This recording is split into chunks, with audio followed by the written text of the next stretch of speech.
On vient de nous laisser une Corvette 1964. Même si ce n'est pas la première fois que je vois une C2, je suis toujours enthousiaste à l'idée d'en restaurer une. Tu peux reculer. Merci, Jay. Aujourd'hui, Scott va me dire quels sont les travaux à faire sur cette voiture classique. Bienvenue, Scott. Merci. Asseyez-vous. Vous avez donc une Corvette de deuxième génération? Oui. Quelle année? 1964. C'est la plus belle voiture qui soit. Pourquoi une 1964? Mon oncle, qui travaillait pour GM dans les années 60, s'est acheté une Corvette rouge 1964 alors que j'avais 7 ans. Il m'emmenait souvent faire des promenades. J'ai de très beaux souvenirs de ces moments avec lui. C'est la voiture de votre oncle? Non, mais c'est ce qui s'en approche le plus. Et comme je l'ai achetée sans la voir, j'ignore dans quel état elle est. A-t-elle été modifiée ou est-elle toujours conforme à l'édition originale? Presque toutes ces pièces datent de 1964, comme son moteur de 5,4 litres qui produit 365 chevaux vapeur. C'est le moteur à 4 vitesses qui était offert à l'époque. Ce qui est incroyable, c'est que le bloc moteur de 365 chevaux vapeur est le plus puissant que GM ait produit entre 1955 et 1995. Son numéro de série date donc de cette année? Oui. C'est important pour vous? Oui. Vous voulez qu'on continue dans la même veine? Oui, je veux que cette Corvette 1964 soit la plus proche possible de celle de mon oncle. Est-ce qu'elle fonctionne bien? Son moteur fonctionne, même s'il fait de la fumée au démarrage. Vous savez que les moteurs qui font de la fumée sont souvent très usés et que ce problème ne se règle malheureusement pas avec un additif quelconque. Je le sais. Il doit sans doute être reconstruit. Quels sont les autres travaux à faire? L'habitacle est vieux et la mousse des sièges s'est dégradée avec le temps. Il était en vinyle à l'origine ou en cuir? Il est actuellement en vinyle. Vous le voulez en cuir ou en vinyle? En cuir. C'est aussi bien comme ça. Quoi d'autre? Tout semble être normal sous le châssis, mais qui sait? C'est long, 53 ans. J'ai hâte de remettre cette Corvette 1964 dans son état d'origine et je vous promets de vous rendre une voiture que vous aimerez. Excellent. Je m'en occupe. Merci.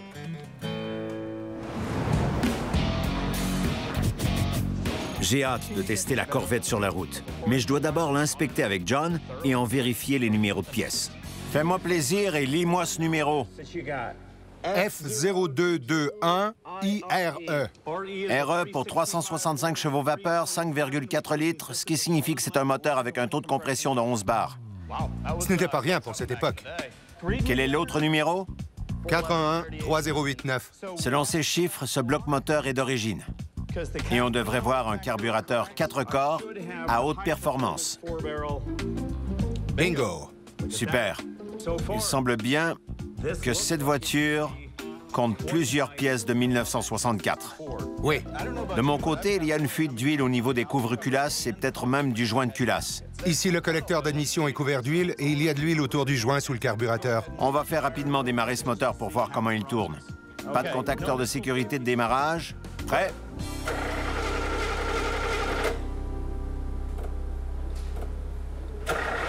Mets-le à puissance moyenne.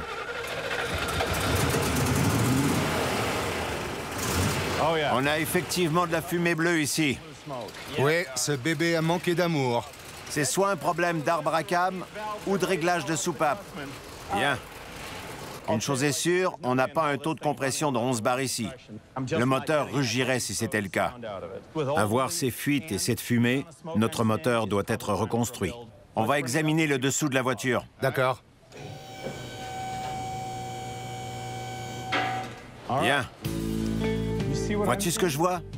Ce châssis est d'une propreté incroyable. Oui, il a bien été protégé. Il est vraiment très bien. Oui, mis à part ces traces d'huile. Ce moteur fuit énormément. C'est vrai. Les bagues des bras de suspension sont fichues en haut et en bas. Oui, elles sont finies. On va donc devoir les remplacer. Ce qui est étrange, c'est qu'il n'y a aucune trace de rouille et que cette voiture ne semble pas avoir subi d'accident. Elle a vraiment bien été entretenue. On va redonner à cette Corvette 1964 son niveau de performance initial en commençant par s'assurer qu'elle ne compte que des pièces de la bonne année. On s'attaquera ensuite à son puissant moteur, puis on examinera son système de suspension de A à Z pour s'assurer qu'il est comme neuf. Finalement, on rajeunira l'habitacle en recouvrant les sièges de cuir avant de régler tous les petits problèmes qu'on rencontrera en cours de route. Tu peux la descendre. Très bien.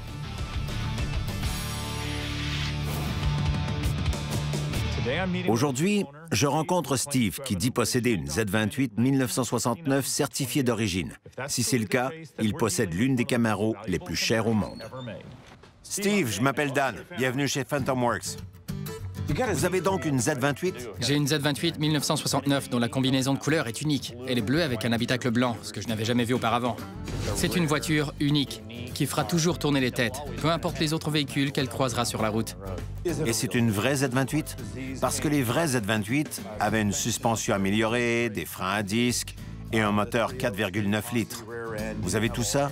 Oui, et le capot avec évent. Et presque toutes ces pièces, sinon toutes, datent de 1969. D'accord. La voiture a été restaurée, mais n'a presque pas été utilisée pendant qu'elle faisait partie de la collection d'au moins 2 personnes. Elle n'a pratiquement pas roulé. Son moteur est-il aussi performant qu'il devrait l'être? Aucunement. J'arrive à le faire tourner au ralenti, mais c'est tout. Et on dirait toujours qu'il va s'éteindre. Quelle vitesse avez-vous atteinte avec cette voiture? 8 km à l'heure. Non, sérieusement. Je suis sérieux.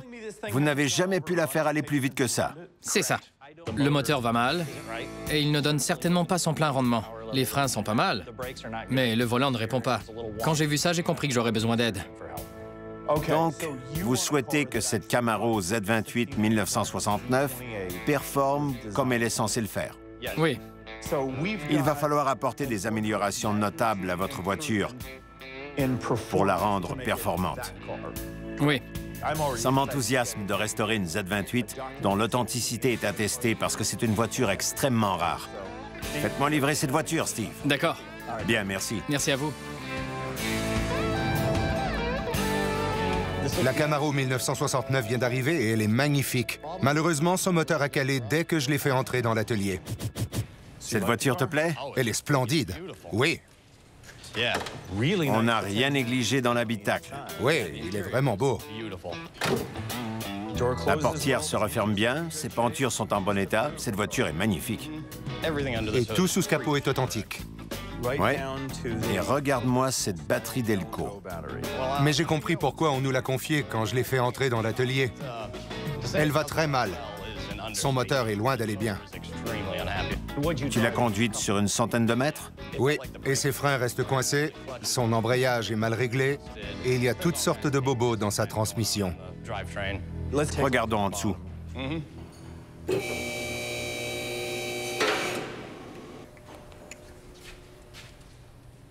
Merde.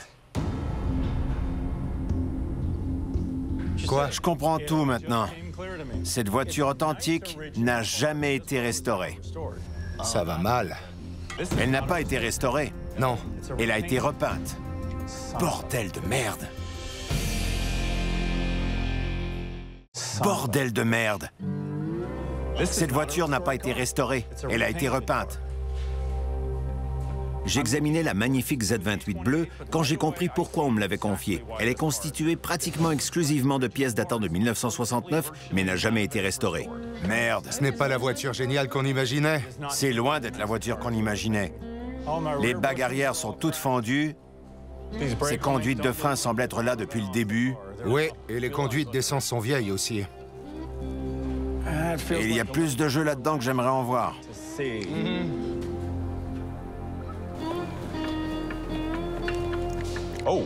Le roulement de roue est aussi nul? Oui, il y a trop de jeux là-dedans. Ouais. Ton joint est de travers, tout comme le mien. Ces pièces proviennent de magasins de pièces en tout genre. L'homme qui a refait l'intérieur de la voiture était un artiste, alors que celui qui devait en retaper le dessous ne s'est jamais présenté au travail. Je vais maintenant devoir annoncer à Steve que sa voiture n'a pas été restaurée, mais seulement repeinte. Même si Steve était furieux quand je lui ai appris que sa Z28 1969 n'avait jamais été restaurée, il tenait quand même à ce qu'on poursuive les travaux. On va d'abord s'organiser pour que son moteur 4,9 litres recommence à rugir. Ensuite, on en reconstruira les suspensions avant et arrière et on remplacera toutes les bagues archi-usées. Puis, on en réglera les freins et on la testera sur la route. Enfin, on en examinera le système électrique pour éliminer tous les problèmes qu'il pourrait cacher. On va faire de cette énorme presse-papier la Z28 ultra rapide qu'elle est. En examinant le moteur de la Corvette, on a découvert que ses 8 segments d'étanchéité étaient brisés. Steve, qui sort actuellement le moteur de la voiture, va l'envoyer faire reconstruire.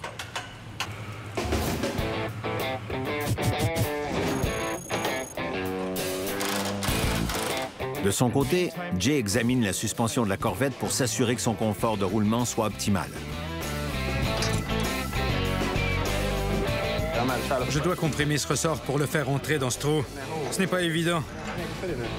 Merde. Je comprime le ressort vers le bas pour qu'il puisse tenir à cet endroit.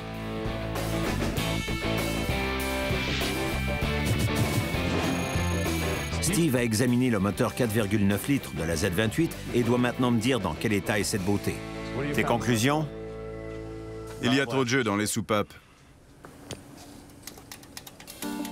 On peut presque introduire un doigt entre la soupape et le culbuteur. Celle-ci n'est pas trop mal, mais les autres sont merdiques. Même si cette tige est surélevée, il y a encore beaucoup de jeu. Pourquoi c'est comme ça? C'est relié à un problème de goujon, de réglage? Avoir la longueur de ce goujon comparé à celui-ci, je vais d'abord ajuster les soupapes et faire démarrer le moteur. Si les goujons remontent, le moteur va produire beaucoup de bruit. De quoi ont l'air les bougies? Elles sont toutes horribles, à l'exception d'une seule. Ces quatre-là sont celles du côté du passager. Elles sont dans le bon ordre? Oui. Et ça, c'est la numéro 2. C'est la seule qui est pas mal. Les bougies numéro 4, 6 et 8 sont encrassées. Quand j'ai fait démarrer le moteur, seulement 6 de ces cylindres fonctionnaient. Et ils faisaient un bruit d'enfer. C'est à cause de ça. Je commence à comprendre pourquoi John a eu du mal à conduire la voiture jusque dans l'atelier. Oui. Tu vas régler les poussoirs mécaniques pendant que ce moteur est froid? Oui. Fais tes réglages, change les bougies, on verra ce que ça donne quand tu feras démarrer le moteur. Merci. Steve va ajuster les soupapes et resserrer les culbuteurs, après quoi il remplacera les bougies et fera la mise au point de l'énorme carburateur 4 corps. Je tiens à ce que ce moteur respecte toutes les spécifications du moteur original, incluant le taux de compression. L'étape suivante consistera à tester la compression dans chacun des cylindres de ce moteur. Je vais vérifier le cylindre numéro 2 avant de vérifier les autres. D'accord. Bien, 10 bars 70. 10 bars 70. C'était presque constant, l'aiguille est montée jusque-là et y est restée. C'est pas mal, 10 bars 70. C'est très proche d'une pression atmosphérique de 14,7 multiplié par 11 bars. On est proche de la perfection ici. Bien. Arrête. 11 bars. 11. Dans le 4e cylindre. Vraiment? Ouais. Bien. 10 bars 34. Bien et... Très bien. 11 bars 17. Ça varie un peu, mais on n'est pas loin de la pression atmosphérique multipliée par 11. Ouais. Ce moteur devrait bondir alors qu'il a du mal à fonctionner normalement, si tu vois ce que je veux dire. Le test de compression a démontré que les anneaux et les soupapes ont été posés correctement, ce qui est insensé puisque notre moteur n'a absolument aucune puissance. Si le taux de compression moyen de ce moteur est bon, pourquoi est-il si merdique? Si le taux de compression moyen de ce moteur est bon, pourquoi est-il si merdique? Après avoir vérifié le taux de compression dans les 8 cylindres du moteur de la Z28 et constaté qu'il est presque parfait, on ignore toujours pourquoi ce moteur manque autant de puissance. Comme le repère de calage sur le volant de Vilebrequin n'est pas au bon endroit, je vais mettre le moteur au point mort haut. Oui. Une fois cela fait, je pourrai mettre un nouveau repère. On verra ensuite. On n'a pas le choix. Il faut aussi se souvenir qu'on a un gros problème au niveau de la soupape d'échappement numéro 3. J'ai pu y enlever le culbuteur de la tige poussoir, puis tirer sur la tige tant elle était desserrée. Il est donc fort possible que cet arbre à cames soit fichu. Notre problème n'est pas réglé. Non. On n'a malheureusement pas encore trouvé le coupable. Je commence à penser que l'arbre à cames s'est détruit par lui-même. On le saura si on trouve des fragments de métal dans l'huile à moteur.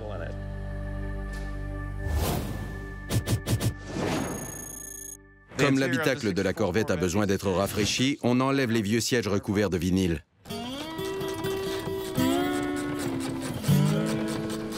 Et voilà. C'est plus facile sans le toit. Un de moins. Tu t'occupes de l'autre, Erin? Ouais, on a fini. Ce siège pèse une tonne. Il est plus lourd que toi. Misère. On doit recouvrir ces sièges de cuir bleu. Ainsi, ils vont respecter l'aspect original de cette Corvette C2, mais ils seront bien plus confortables qu'avant. Je commence par dénuder les sièges et par en examiner la structure. Je recouvre ensuite celle-ci d'une toile, j'y ajoute de la mousse et je termine avec le cuir.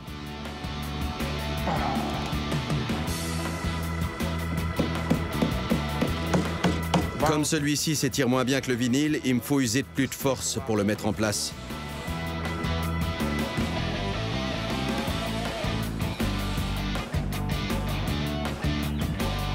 On doit s'assurer que la bordure est au bon endroit.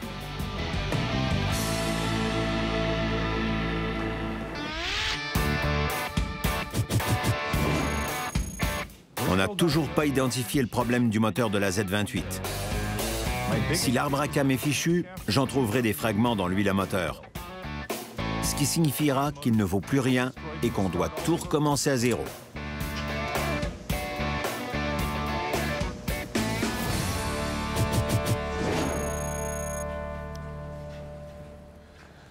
C'est notre arbre à cam? C'est effectivement lui. Ses lobes sont en parfait état. Oui, et je m'attendais au contraire. Il n'y a donc pas de fragment de métal dans le moteur. Non. Il est encore bon alors. On doit trouver le bobo, Steve. J'ai vérifié les goujons pour m'assurer qu'ils ne sortaient pas des têtes, et ce n'est pas le cas. Ce moteur a été restauré à un moment donné. Il avait seulement été mal réglé, c'est ça? Il avait été très mal réglé et l'arbre à cam n'était pas d'origine. Dans un moteur au taux de compression de 11 bars, un mauvais arbre à cam peut faire toute la différence, surtout quand les soupapes, les culbuteurs et les arbres leviers n'ont pas été posés correctement.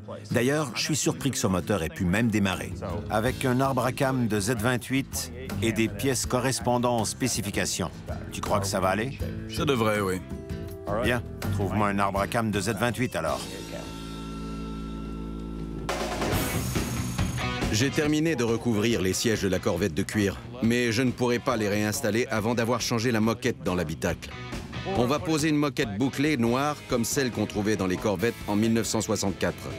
L'ensemble qu'on a reçu compte 18 morceaux à installer, ce qui représente beaucoup de travail, mais le résultat final devrait être impeccable. Aaron, on va enfin pouvoir poser les sièges dans la voiture. Bien, travail. Si j'ai demandé à Aaron de m'aider à poser les sièges, c'est qu'il a de petites mains et que c'est bien pratique dans certains recoins. Allez, les grosses mains. J'ai réussi à rentrer mes mains dans le trou. Ça y est presque. Et voilà. Cette Corvette était une beauté en 1964 et on fait tout pour qu'elle soit exactement comme elle était à l'époque. Ces sièges sont pénibles à installer. Ils sont de toute beauté. Le résultat final est parfait. On a gagné le gros lot. Todd vient de nous retourner le moteur de la Corvette avec des joints de culasse d'origine, ce qui signifie qu'on devrait être enfin sorti du bois. Mais ce n'est jamais aussi simple que ça. Le collecteur d'échappement est fondu. Et je l'ai seulement remarqué en installant la plaque. Je l'ai vu quand t'as mis le doigt dessus.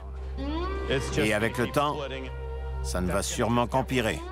Ce qui est nul, c'est qu'il va falloir tout démonter à cause de cette fissure ultra fine. C'est toujours compliqué quand il faut que nos pièces datent de la bonne période.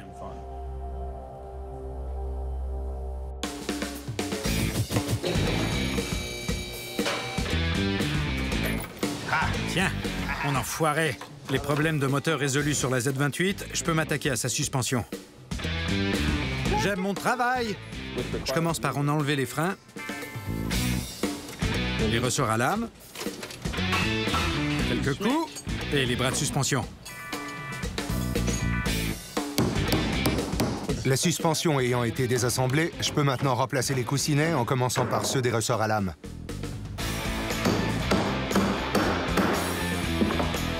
C'est fait. Toi, tu viens avec moi. Je vais maintenant réinstaller ces pièces sous le taux. Et la suspension sera impeccable. T'as fini de faire le malin.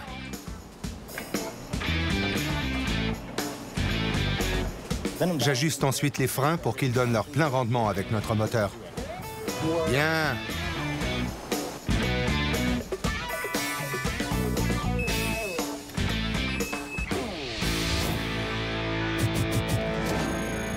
Même s'il nous a fallu pas mal de temps, on peut enfin tester la Z28 sur la route. Recule. Wow!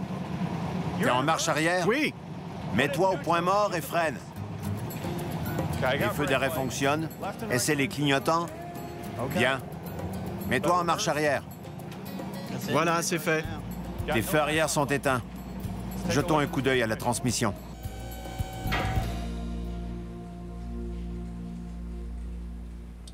Tu vois quelque chose de ton côté? Non, il n'y a même pas de câblage d'alimentation. Une minute.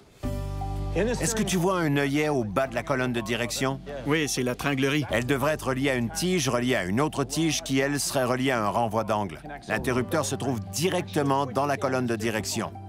C'était l'étrange moyen que Chevrolet avait trouvé pour créer un système de verrouillage. N'ayant vu aucune pièce particulière, j'ai cru que cette Camaro n'était pas équipée de ce système dont l'interrupteur se trouve dans la colonne de direction. C'est lui qui active les feux de recul. Une fois qu'on aura trouvé ces pièces, cette réparation sera très simple à faire. Il suffira tout simplement d'acheter ce qu'il faut. Vois-tu cette ouverture qui a été pratiquée dans le plancher? Il a été charcuté. Charcuté, oui. Pourquoi diable aurait-on voulu faire un trou dans le plancher alors qu'il y a déjà une ouverture pour le levier qui active les 4 vitesses? Quelqu'un a pu faire ce trou parce que la voiture avait une transmission automatique auparavant. Or, les Z28 n'ont jamais été offertes avec quelle transmission? Automatique? Automatique, oui. Tu sais ce que ça veut dire, ça? On a peut-être affaire à une fausse Z28. Merde! Les Z28 n'ont jamais été offertes avec une transmission automatique. Tu sais ce que ça signifie? Qu'on a peut-être affaire à une fausse Z28. Merde. Notre petit problème de feu de recul vient tout à coup de prendre une envergure inattendue. Il va falloir que je fasse la lumière là-dessus. Les documents démontrent que cette Z28 est authentique, alors que ceci prouve le contraire. Mike, enlève les sièges et la moquette qu'on puisse voir de quoi a l'air le tunnel de la transmission, vu du dessus. Bien reçu. Enlève-moi tout ça.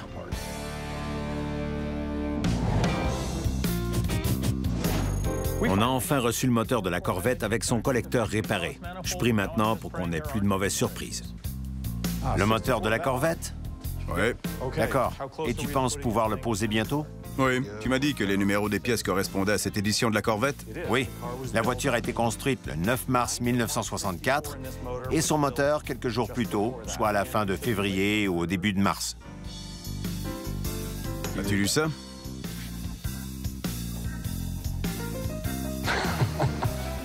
Qu'est-ce que c'est que ça? Le 30 février 1964. Le 30 février. Tu saisis la blague? Le 30 février. C'est bien ce qui est écrit. Quand y a-t-il eu un 30 février? À ma connaissance, jamais. Selon moi, le type qui estampillait les pièces était trop paresseux pour changer la date et il a continué d'être paresseux le jour d'après. C'est plutôt drôle. Comme la voiture a été construite le 9 mars, son moteur a donc été construit entre 9 et 10 jours plus tôt. Ça concorde, même si cette date n'existe pas. Exactement. Je n'ai jamais rien vu de tel. Et je dois dire que ça nous fait une belle histoire à raconter. C'est incroyable. On vient de recevoir le moteur entièrement reconstruit de la Corvette. Je peux donc enfin le réinstaller dans la voiture. Il faut le descendre à l'avant. Il est descendu. Je suis sur le point d'aller chercher des longs boulons pour le fixer.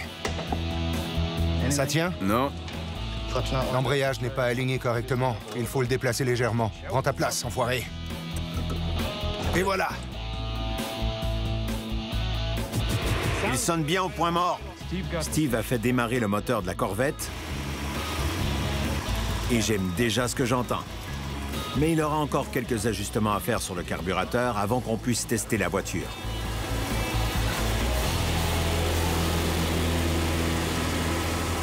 J'ai hâte de la conduire.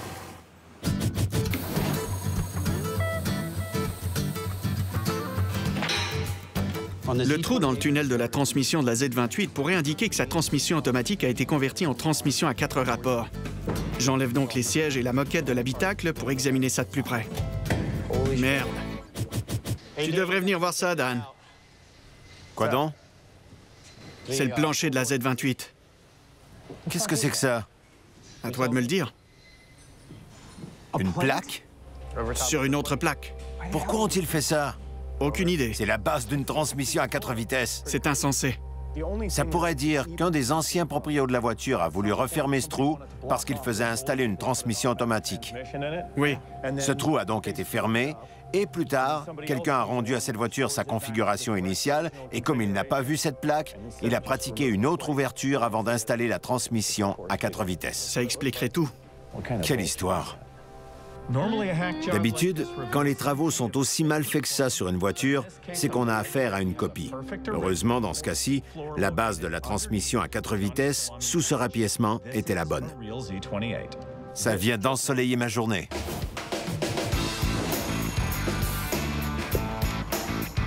Comme on a presque terminé la restauration de la Corvette, je vais la tester avec Manrica pour en vérifier les systèmes une dernière fois. L'indicateur de température fonctionne. Minute, j'ai entendu du bruit. Recommence. Tu l'as senti? Oui. Recommence. Le bruit qui venait de l'arrière de la voiture laissait croire que quelque chose frottait contre la carrosserie. Vas-y encore pour voir. Recommence. Oui, on le sent encore. Le bruit semble provenir du différentiel, même si rien n'est moins sûr. Chose certaine, on a encore du pain sur la planche. Tu m'avais dit que la voiture était prête. Plus maintenant. On a un problème, on dirait.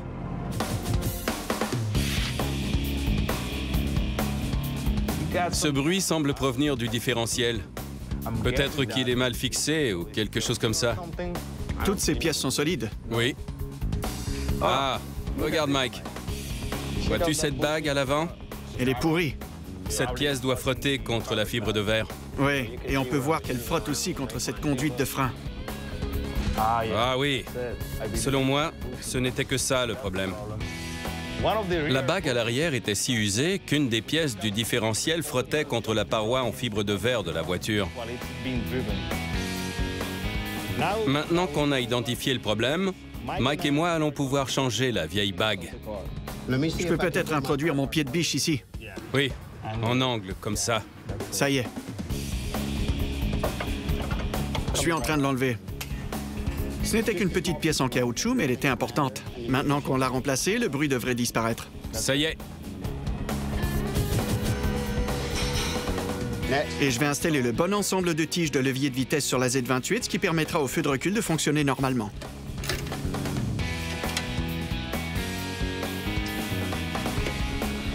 Oh oui. Ça tient très bien. Ouais, ça y est. Et voilà. Génial.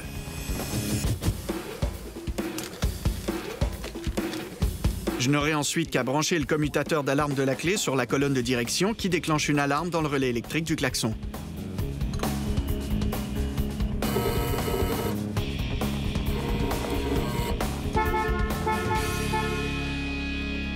Super. Après une longue et sinueuse route, on peut enfin faire un essai avec la Z28.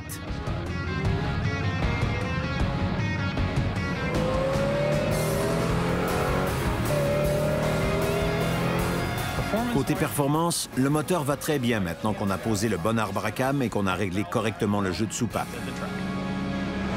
Tu l'as fait exprès? Pas du tout. Qu'est-ce qui se passe au juste? Bon sang, le volant ne répond pas du tout. Qu'est-ce qui se passe au juste? Bon sang, le volant ne répond pas du tout. Rien ne se passe quand je le tourne. Ce boîtier de direction est vraiment merdique. Moi qui croyais qu'on avait terminé les travaux sur la Z28, me voilà avec un nouveau problème. Il y a un jeu de 90 degrés dans le fichu volant de cette voiture. Je n'ai jamais rien vu d'aussi merdique. On ne peut pas rendre cette voiture comme ça.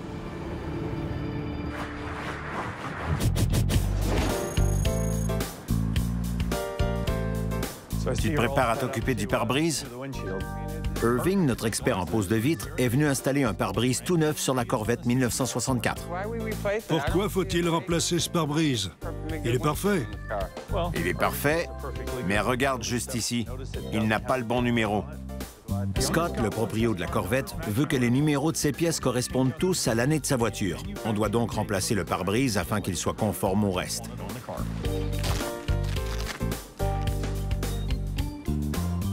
Je peux voir un NG ici. Je vais vérifier ce que c'est pour m'assurer que c'est bon. N pour janvier et G pour 1964. C'est le pare-brise qu'il veut. D'accord. Comment fais-tu pour aller si vite? Et voilà, c'est fait. Oh, je n'aime pas ce son. Quelle cochonnerie.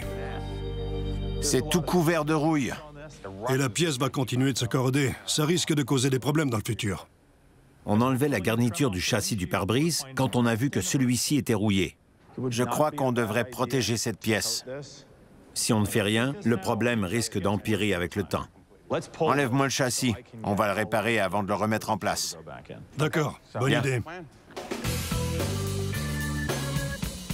Bien. Je le tiens. D'accord. Cette pièce fondue doit être soudée.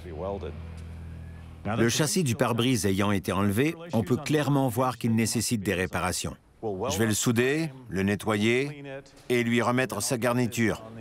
Après quoi, on pourra le réinstaller. Tu as du pain sur la planche.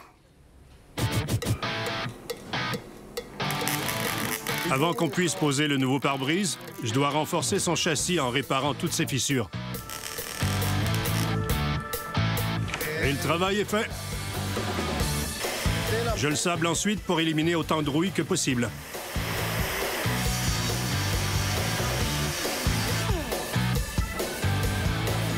Aaron y éliminera les dernières traces de corrosion et appliquera un après. Bon sang.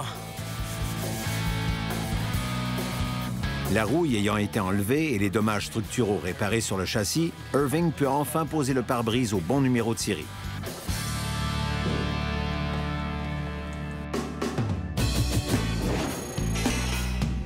La Z28 a un gros problème de direction.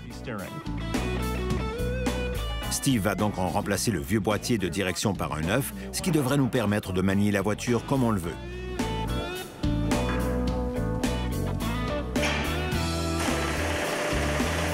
Il ne restera qu'à apporter les dernières touches sur la Camaro avant de la rendre à son proprio. Bienvenue, Steve. Merci, Dan. Heureux d'être ici. Je ne salive pas devant toutes les voitures qui se trouvent ici, mais je dois avouer que la vôtre me fait vraiment de l'effet. Elle est extraordinaire. C'est pour ça que je l'ai achetée. Quels étaient vos plans? Conserver l'authenticité de la voiture et lui faire honneur.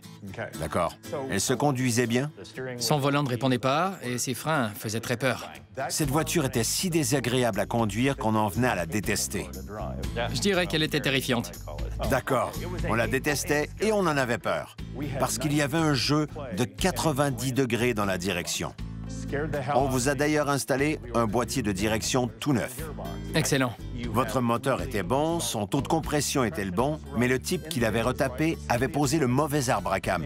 Il n'avait pas bien fait son travail, ce qui était presque une bonne nouvelle pour nous, parce que c'était pour ça que votre moteur était aussi peu performant.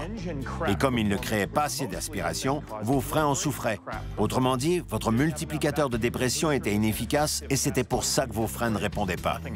Mais votre moteur est maintenant prêt à fonctionner comme un moteur de Z28 1969, vos freins marchent merveilleusement bien et votre volant répond au quart de tour. On a aussi réparé toutes sortes d'autres petites choses sur votre voiture. Je vous avais donné une longue liste, oui. Toutes les pièces sont d'origine. De fait, presque toutes correspondent à votre année de voiture. Bien, allons la voir. D'accord. La voici.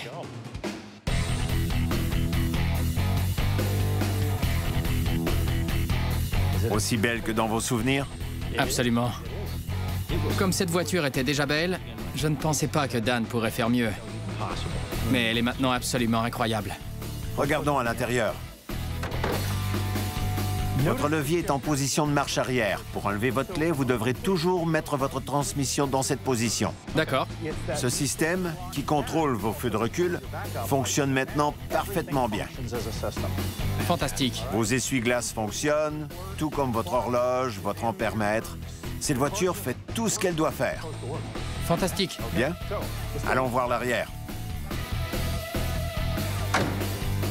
En bas, ici se trouvent vos bagues d'œil de ressort. Comme les pièces de votre suspension étaient vieilles, on les a toutes changées. Allons maintenant voir votre moteur. Le moteur de 4,9 litres. Avez-vous vu ça? Cette voiture est maintenant telle qu'elle était le jour où elle est sortie de l'usine en 1969. Elle est encore mieux. On l'essaie? Absolument. Allons-y.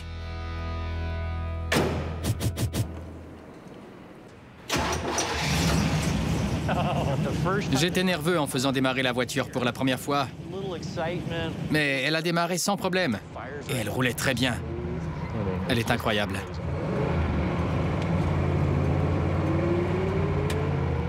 La direction est bien plus précise qu'avant. Bien. C'est indéniable. Avant, elle était horrible et terrifiante. Ah, elle roule. Génial. Voyons voir si les freins sont fiables. Bien, ils sont parfaits. Ils ne réagissaient pas comme ça auparavant. Le moteur est puissant. Ah oui, il est performant. C'est fantastique, ça. On peut sentir la belle âme de cette voiture. Autant dans ses sièges que son volant et dans la façon dont elle change de vitesse sur la route. Elle se comporte exactement comme elle le faisait en 1969. Bon sang! Cette voiture est comme du sexe sur roue. Après l'avoir conduite, j'avais envie d'une cigarette.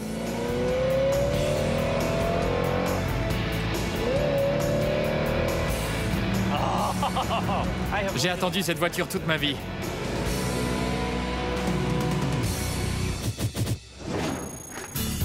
La restauration de la Corvette tire à sa fin. Mohica y apporte actuellement les dernières touches.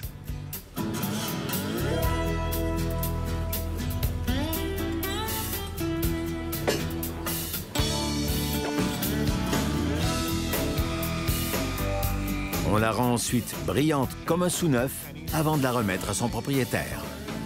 Bonjour Scott. Heureux de vous voir, Dan. Ça fait longtemps que je n'ai pas eu autant de plaisir à restaurer une voiture.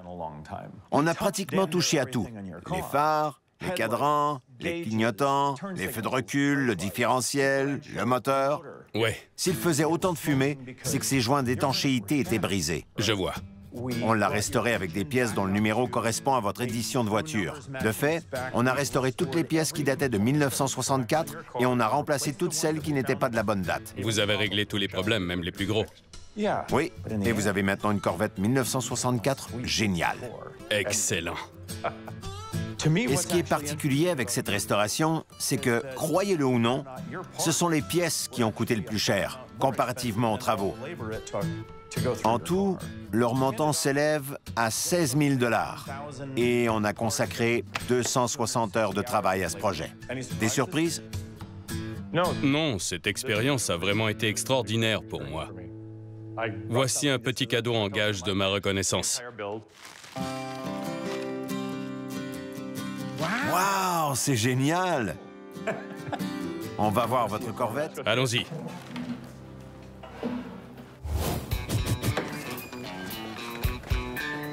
Bon sang. Waouh. La peinture est vraiment plus belle qu'avant. Ça fait une énorme différence. On a entièrement restauré vos systèmes de direction et de suspension de l'avant à l'arrière de votre voiture. Celle-ci réagit maintenant comme elle réagissait en 1964. Mohica a entièrement refait votre système de phare. Voici l'habitacle avec des sièges en cuir, une nouvelle moquette à l'avant et à l'arrière et des panneaux de porte tout neufs. Cet habitacle est bien plus beau qu'avant. La lumière de votre boîte à gants fonctionne maintenant. Et votre radio aussi. Tout sur ce tableau de bord fonctionne comme lorsque votre voiture était neuve. Excellent. Vous voulez ouvrir le capot? Votre chef-d'œuvre de 5,4 litres. Oh mon Dieu. Il est magnifique. C'est une œuvre d'art. Presque toutes les pièces de cette voiture datent de 1964. Même les roues et leurs enjoliveurs. Presque tout, quoi. Je suis fou de joie. Cette voiture est extraordinaire. On va la conduire? C'est obligé.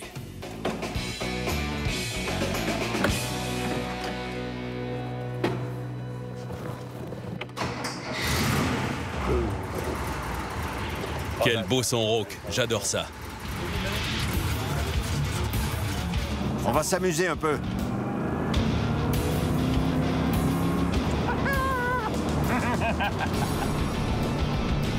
Vous allez laisser des traces de caoutchouc en deuxième vitesse avec cette voiture. Elle veut qu'on roule vite. Elle réagit dès qu'on accélère un peu.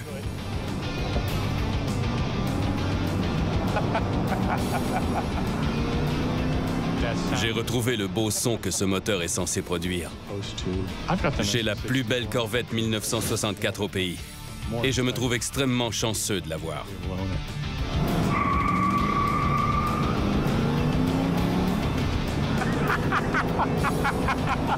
C'est ce que cette voiture veut. Ça fait 30 ans que j'attends ce moment.